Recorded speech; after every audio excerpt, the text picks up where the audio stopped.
सरपंच, वो सरपंच जिन्होंने मुकेश नाम के इस किसान को अस्पताल में भर्ती कराया बेहद गंभीर हालत में, वो क्या कह रहे हैं? ब्रिजेश, बात कीजिए जरा।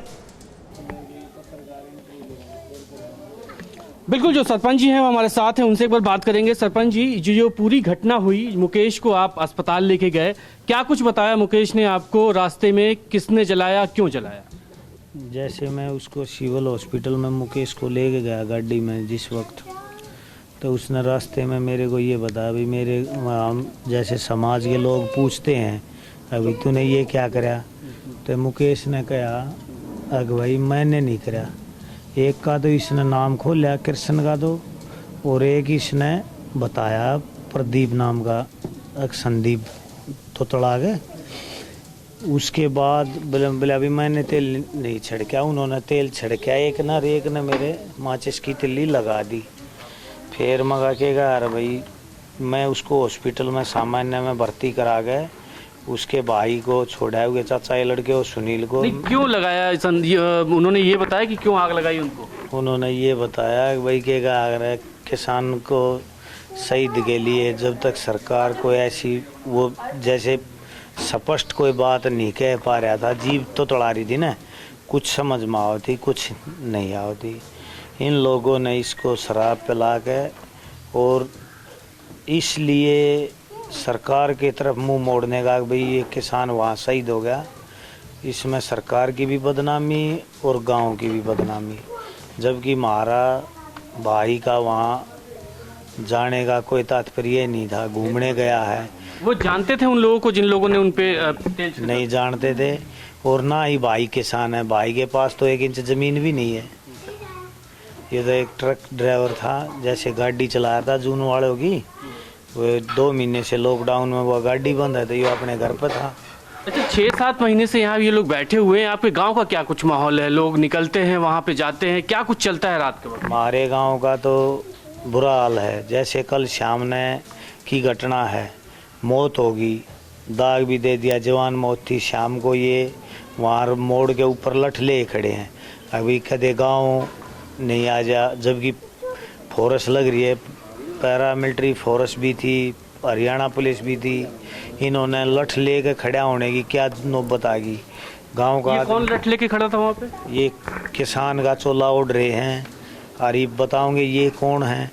अपने आप को किसान बताओ हैं। किसान तो कभी दारू पीता ही नहीं, किसान तो दूध पीता है और दही खाता है। ये सारे दिन दारू पीते हैं, किसान कोई दारू पीता है? आप लोग ने शिकायत नहीं की इसके पहले, क्योंकि 6-7 महीने से बैठे हुए हैं ये लोग? शिकायत ठीक है, इस पर जवाब ले लेते हैं ब्रिजेश, जवाब ले लेते हैं राकेश टिकैत, क्योंकि हमारे साथ खुद मौजूद हैं।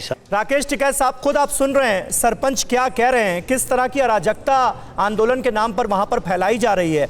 ऐसे केसेस को आप कितनी गंभीरता से लेंगे? अब कुछ होगा आंदोलन का जो लोग नेतृत्व कर रहे हैं उनकी तरफ से या नहीं? सरपंच साहब, अरे बात सुनो तो, सरपंच साहब को उसने बताया मरने वाले का आखिरी बयान दर्ज होता है। हाँ। सरपंच साहब उसमें गवाही दे, हम पूर्ण रूप से सरपंच साहब के साथ में हैं। हम तो सरपंच साहब के साथ में रहेंगे।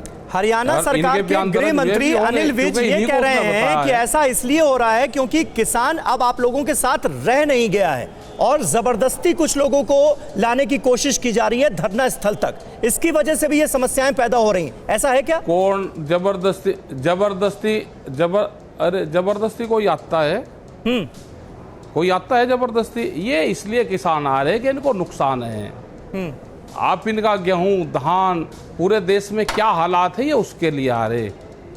एलिगेशन मत लगाओ, जिसने कोई हत्या करी होगी वो होगा, वो जेल जाएगा। देश में तो कानून है ना, हमको तो कानून पे विश्वास है पूर्ण रूप से। और जब गवाह मिल गए तो कोई दिक्कत है ही नहीं। गवाही तो सरपंच साहब की पक्की है, हम सब साथ में सरपंच साहब के, और उनका पता भी करेंगे। इनके गांव के नज़दीक है और जाएंगे भी गांव में, उनके परिवार से भी मिलेंगे, सरपंच साहब से मिलेंगे हम, उनके परिवार से भी मिल के आएंगे। कोई घटना हुई है, ये दुखद घटना है। सारी चीज़ें सरपंच साहब क्योंकि गांव के लोग हैं तो इनको सारी चीज़ की जानकारी है, तो इनसे जानकारी करेंगे। ठीक है कृष्णवीर चौधरी साहब, लेकिन आगे भविष्य में ऐसी घटनाएं ना हो इसकी गारंटी कौन देगा और जिम्मेदारी कौन लेगा ऐसी घटनाओं की? ये सवाल तो है ही। देखिए, दिक्कत ये है इस आंदोलन की समस्या ये है कि किसी एक व्यक्ति के हाथ में नेतृत्व नहीं है। पहले जो आंदोलन रहे हैं उनकी लीडरशिप होती थी और नेता की आवाज को माना जाता था। अब यहाँ सब अपना अपना तरीके से सब कर रहे हैं। अब राकेश भी किस किस की जिम्मेदारी ले सकते हैं? मैं जानता हूं नहीं ले सकते कोई भी जिम्मेदारी इन वर्तमान परिस्थितियों में। एक व्यक्ति इस आंदोलन में जिम्मेदारी नहीं ले सकता। और दूसरी बात जो राकेश ने कही है कि एमएसपी से कम पे किसानों का गेहूं धान ना बुके, हाँ। मैं उस बात से पूरी तरह सहमत हूं। और राकेश ने ये बात किसानों के हित में कही है। और मेरा एक सलाह है, इसमें पहले भी रही है